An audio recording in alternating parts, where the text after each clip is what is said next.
আমি এত এক্সাইটেড কি বলবো বুঝতে পারছি না।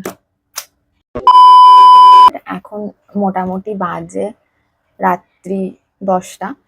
আমি এক্ষুনি একটা জন্মদিন বাড়ি থেকে এসেছি, আর এসেই দেখি আমার কাছে নাইকার এই পার্সেলটা এসছে। আমি এতটাই এক্সাইটেড হয়ে পড়েছি যে ভেবেছিলাম একটা অ্যাস্থেটিক আনবক্সিং করব, কিন্তু আমার এক্সাইটমেন্টের চক্করে আর এইসব হচ্ছে না। তোতলে যাচ্ছি কথা, এতটাই এক্সাইটেড আনবক্সিং করার জন্য যে আমি চাকু খুঁজে পাইনি, বায়োলজি বক্সের চাকু দিয়ে আনবক্সিং করছি।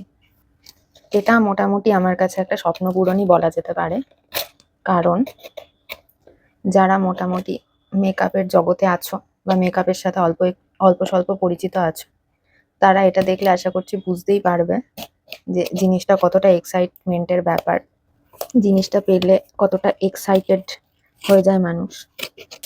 প্রথমত বলে রাখি, আর অ্যাস্থেটিক আনবক্সিং হচ্ছে না, ছিঁড়েই ফেলতে হবে।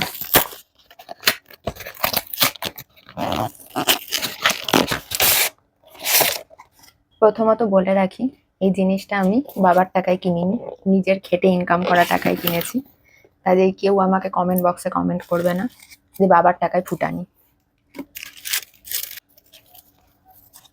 দেখো, এটা হচ্ছে শার্লিট টিলবেরির এয়ার ব্লাস্ট ফ্ললেস ফাউন্ডেশন। এই যে এই shade number.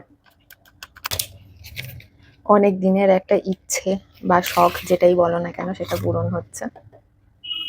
Just look at the packaging. এটা আমি লাগাতে পারবো না, এটা আমি নিয়ে শুয়ে থাকবো প্রতিদিন রাত্রিবেলা। ও, এটাকে এরম করে খোলে না মনে হয়। ও আচ্ছা, এরম করে খোলে। টেস্ট করেও দেখাবো না, ঠিক আছে, টাটা।